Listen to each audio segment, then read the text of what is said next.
శ్రీ గురువే నమ. ఓం శ్రీమాత్రే నమ. ఓం సర్వమంగళాయ నమ. ఈరోజు చాలామంది పాలమిస్ట్రీ కూడా ఇంగ్లీష్లో చెప్పుకుంటున్నారు. ఈ యొక్క తెలుగులోది ఒక 4-5 ఒక వారానికి అయిపోతాయి. అయిపోయిన తర్వాత ఒక్కొక్క బిట్టుగా ఇంగ్లీష్లో తయారు చేసి ఇంగ్లీష్లో కూడా ఇప్పుడు ఇంతలా హిస్టరీలా కాకుండా ఒక్కొక్క రేఖ ఏ విధంగా ఫలితం వస్తుందో ఇంగ్లీష్లో కూడా తెలియజేస్తాను అని చెప్పి తెలియజేసుకుంటూ మరో సంపద రేఖ ఉద్యోగ రేఖ గురించి మీకు ముందుకు తీసుకొస్తున్నాను. సూర్యస్థానం మీద రేఖలో ఉండిన ఈ సూర్యస్థానం మీద ఇది సూర్యస్థానం. ఈ సూర్యస్థానం మీద రేఖలు ఉన్నా ఈ విధంగా చూడండి. సూర్యస్థానం మీద రేఖలు ఉండినా ఎవరికైతే ఈ విధంగా రేఖలు ఉంటాయో అలాంటి వారికి మరణ శాసనము ద్వారా ఆస్తి చేకూరును. ఈ విధంగా సూర్యస్థానం మీద ఈ విధంగా రేఖలు ఉంటే మరణ శాసనము ద్వారా ఎవరన్నా చనిపోయేటప్పుడు వాళ్ళ పేరుతో ఆస్తి పోతూ ఉంటారు. అంటే మరణ శాసనం ద్వారా ఆస్తి చేకూరునని. ఈ విధంగా ఎడమ చేతిలోని రవిరేఖ మీద కూడా ఇలాంటి రేఖలు ఉండాలి. ఈ యొక్క కుడి చేతిలో ఈ విధంగా ఉన్నట్టే ఎడమ చేతి వేలులో కూడా ఇలా నిలువుగా ఉండాలి. అంటే కుడి చేతిలో ఉన్నట్టే ఎడమ చేతిలో కూడా ఈ విధంగా నిలువు రేఖలు ఉండాలి. ఈ నిలువు రేఖలు ఏ విధంగా ఉంటే చిన్న చిన్న ఇట్లా ఉంటాయి. ఈ బటన్ వేలు ఇది చూపుడు వేలు, ఈ చూపుడు వేలు,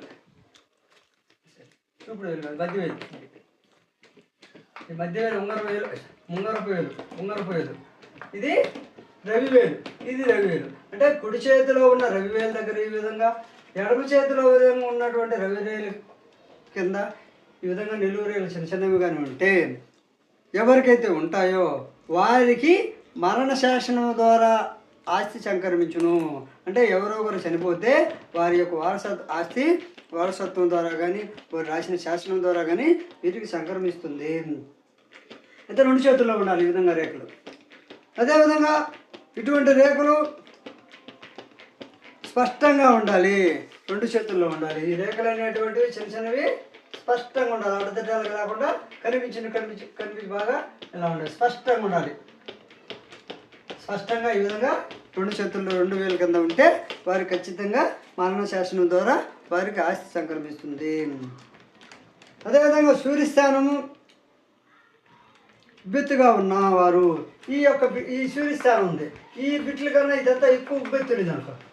ఈ యొక్క మధ్య భాగం, ఈ యొక్క భాగము వేలు కింద ఈ భాగము ఎత్తుగా ఉండింది అనుకో. సూర్యస్థానం ఎవరికైతే ఉబ్బెత్తు ఎక్కువగా ఉబ్బెత్తు ఉంటుందో వారు బడాయి కొట్టుట, డంబాలు పలుకుట, డాబులు పలుకుట, గర్వంతో ఉండుట, సమస్తం నాకే తెలుసు అని భావించుట, అదేవిధంగా సర్వాధికారం నేనే చేయాలి మిగిలిన వారు చేయకూడదు అనుకోవడం వల్ల ఇతరులు నష్టపోతారు, వీరు విర్రబీగుతారు. ఇలాంటి ఈ యొక్క రవిస్థానం కింద పెట్టు ఎవరికైతే ఉబ్బెత్తు ఎక్కువగా ఉంటుందో అలాంటి వారు సమస్తము నాకే తెలుసు, సమస్తానికి నేనే సర్వాధికారిని అని గర్వంతో నాకే తెలిసినట్లుగా బడాయి కొట్టుకుంటారు, డంబాలు పలుకుతారు, డాబులు చెప్తారు. అలాంటి వారు ఉన్న చోట మాత్రం ఇతరులు కూడా వారి జాగ్రత్తగా ఉండాలి. కోతల కోయిషుట ఎక్కువగా చిత్రకారుల చేతుల్లో ఉంటుంది. ఎందుకంటే ఒక కళను గురించి పొగిడే వాళ్ళు చిత్రకారులలో ఎక్కువ ఉంటారు. కాబట్టి ఇలా రేఖ ఎత్తు అనేటువంటిది చిత్రకారుల చేతుల్లో ఎక్కువగా ఉంటుంది. కళాకారుల్లో ఎక్కువగా ఎత్తు ఉంటుంది. ఎందుకంటే వాళ్ళే కదా వాళ్ళ విద్యను బలాన్ని పొగుడుకుంటుంటారు. కాబట్టి అలాంటి వారికి ఎక్కువ ఉంటుంది. మామూలుగా లేకపోతే వాళ్ళ విద్య సమంగా ఉంటుంది. లేకపోతే ఒకటి చెప్పి రెండుగా ఎక్కువ చెప్పినట్టుగా బాగున్నట్లుగా చెప్పుకుంటారు అనమాట. ఆ రేటు ఉంటే ఈ విధంగా ఎత్తుంటే ఈ స్థానం ఎత్తు ఎవరికైతే ఉంటుందో వాళ్ళు డాబులు చెప్పుకుంటారు, గొప్పలు చెప్పుకుంటారు.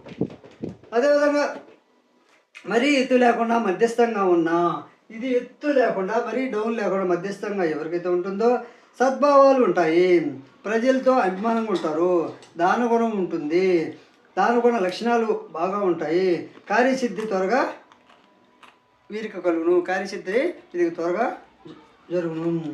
వీరి అదృష్టం ప్రజల మీద ఆధారపడి వీరి సద్భావముల మీద ఆధారపడి ఉన్నాను. అయితే ఈ యొక్క ఎత్తు అనేటువంటిది మధ్యస్థంగా ఎవరికైతే ఉంటుందో వీరి అదృష్టం అనేటువంటిది, ఈ యొక్క భావనలు అనేటువంటివి, ఈ యొక్క సద్భావనల మీద, ఈ యొక్క సద్భావనలు ప్రజల మీద ఆధారపడి ఉంటుంది. అదేవిధంగా ఎడమ చేతిలో శుభలక్షణాలు ఉన్న మంచి గుర్తులు ఉన్న మంచి జరుగును. అది దీంతో పాటు ఇక్కడ మధ్యస్థంగా ఉంటుంది. ఇక్కడ కూడా ఈ అరచేతిలో ఎడమ చేతిలో కూడా మంచి గుర్తులు ఉంటే వీరికి మంచి జరుగును. ఒక చేతి మీద అశుభ గుర్తులు ఉంటే మరో చేతి మీద శుభగుర్తులు ఉంటాయి. ఈ విధంగా ఇక్కడ ఒక చేతిలో శుభగుర్తులుండి, అంటే కుడి చేతిలో శుభగుర్తులుండి ఎడమ చేతిలో అశుభ గుర్తులున్నా, లేదా ఎడమ చేతిలో అశుభ గుర్తులుండి కుడి చేతిలో శుభగుర్తులు ఉన్నా వీరి ఫలితం సగం సగమే ఉంటుంది. సగం కష్టం సగం సుఖం ఉంటుంది, సగం లాభం సగం నష్టం ఉంటుంది. అదేవిధంగా సగం ఫలితం అంటే సగం కానీ తక్కువే ఫలితం ఉంటుంది, ఎక్కువ రెండు రేఖల్లో. కానీ ఒక చేతిలో ఒక మంచి రేఖలు లేకుండా ఇంకో చేతిలో మంచి రేఖలు ఉంటే ఫలితం సగం కానీ తక్కువ ఉంటుంది. సూర్యరేఖతో పాటు బుద్ధి రేఖ కూడా బాగుండాలి. ఇప్పుడు ఎవరికైతే ఈ సూర్యరేఖ ఉంటుందో ఈ సూర్యరేఖతో పాటు ఈ బుద్ధి రేఖ కూడా ఎటువంటి ఆటంకాలు లేకుండా ఈ బుద్ధి రేఖ లేక శిరోరేఖ బాగా ఉండాలి. అప్పుడే వారికి వాడుకున్నటువంటి ప్రతిభ బాహ్య ప్రపంచానికి వెళ్ళగలుగుతుంది. అప్పుడు వీరు పదవి ప్రభావంతో శోభిలుదురు.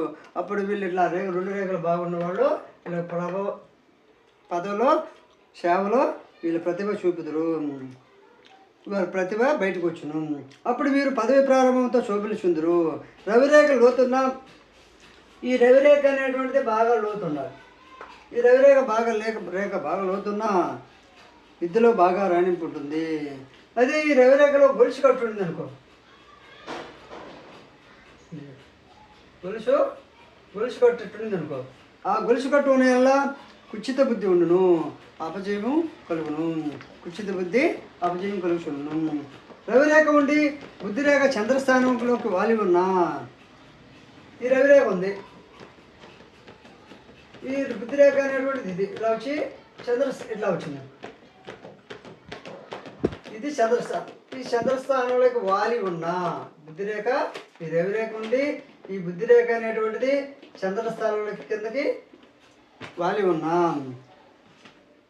అలాంటి వారు సంగీతము, సాహిత్యము, కవిత్వము, చిత్రలేఖనంలో ఏదో ఒక వృత్తిలో రాణింపు ఉండును. ఇలా బుద్ధిరేఖ వచ్చి వారి కిందకు ఉండి ఈ రవిరేఖ బాగున్న వల్ల కళల్లో రాణింపు బాగా ఉండును. కళలు ఏంటి అంటే సాహిత్యము, సంగీతము, కవిత్వము, చిత్రలేఖనం లాంటి కళల్లో అలాంటి వృత్తిలో బాగా రాణింపు ఉండును. అదేవిధంగా సూర్యస్థానంలో రవిరేఖ సమాన దీర్ఘములుగా రెండు పాయలున్నా, ఈ విధంగా రేఖ వచ్చింది. ఈ రేఖ వచ్చిన తర్వాత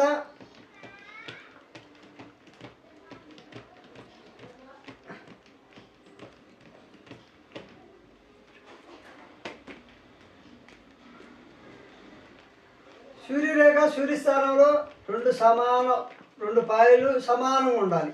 ఈ పక్క ఈ రవిరేఖ చీలి ఈ పక్క పాయ సమానంగా ఎవరు రెండు పాయలుగా చీలి ఉంటుందో అంటే ఈ స్థానంలోనే జరగాలి. ఈ రవి స్థానంలో రవిరేఖ రెండు పాయలుగా సమాన భాగాలుగా సమాన దీర్ఘాలుగా రెండు పాయలు తీరి ఉంటే రవిరేఖ బలం పెరిగి రెండు ముఖ్య వృత్తిలో రాణింపు కలిగి మంచి ఫలితాలు ఉన్ను. ఇలా ఉన్నప్పుడు రవిరేఖ బలం పెరిగి రెండు వృత్తులు అవలంబించి ఆ రెండు వృత్తుల ద్వారా కూడా లాభాన్ని పొందుదురు, మంచి ఫలితాలు కూడా వచ్చును. ఉద్యోగం ద్వారా కానీ ఉద్యోగం ద్వారా మరియు వ్యాపారం ద్వారా భూగృహ సంబంధం ద్వారా కానీ స్వతంత్రుడుగా ఉండి ఇతరులతో జాయింట్గా సంస్థలో భాగస్వామిగా చేరి ఇతరుల సంస్థల భాగస్వాములను ఏర్పాటు చేసుకొని రెండు మూడు విధాల ధనలాభం పొందుతారు. ఈ విధంగా లేకుంటే భాగస్వాముల ద్వారా కానీ భాగస్వాములతో చేయగలిపి కానీ ఫ్రెండ్స్ ద్వారా కానీ రెండు మూడు విధాలుగా ధనలాభం పొందే వారికి ఈ విధంగా రేఖ ఉంటుంది. అదేవిధంగా ఈ రవిరేఖ అనేటువంటిది అచ్చట వీరికి ఉన్న ఈ రవిరేఖ అనేటువంటి చూడండి ఎలా ఉంది అంటే ఇక్కడ ఇరిగింది అంటే రవిరేఖ ఎలా ఉండి ఈ రవిరేఖ అనేటువంటి ఇక్కడ ఇరిగిన వల్ల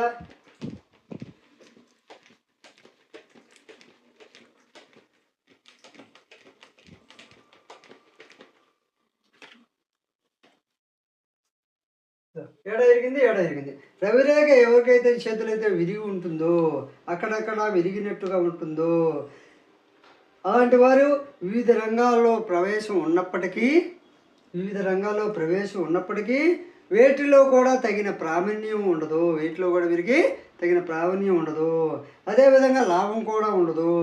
అదేవిధంగా అక్కడ 2-3 విధాల సంస్థలు చేరినప్పటికీ వారికి ప్రాముఖ్యత కూడా ఉండదు. లాభం ఉండదు, ప్రాముఖ్యత ఉండదు, ప్రావీణ్యం కూడా వీరికి తక్కువ ఉంటుంది. ఈ విధంగా విరిగిన రవిరేఖ ఉంటే. అదేవిధంగా విరిగిన రవిరేఖ ముక్కలను శుక్రస్థానం నుండి వచ్చిన రేఖ ఖండించుకుంటూ పోయినా ఈ విధంగా ఉంది. శుక్రస్థానం నుంచి వచ్చిన రేఖ ఇలా ఖండించి చూడండి, ఇలా పోయింది. ఎట్టనా పని ఈ రవిరేఖ ఇరిగిన రెండు ముక్కలు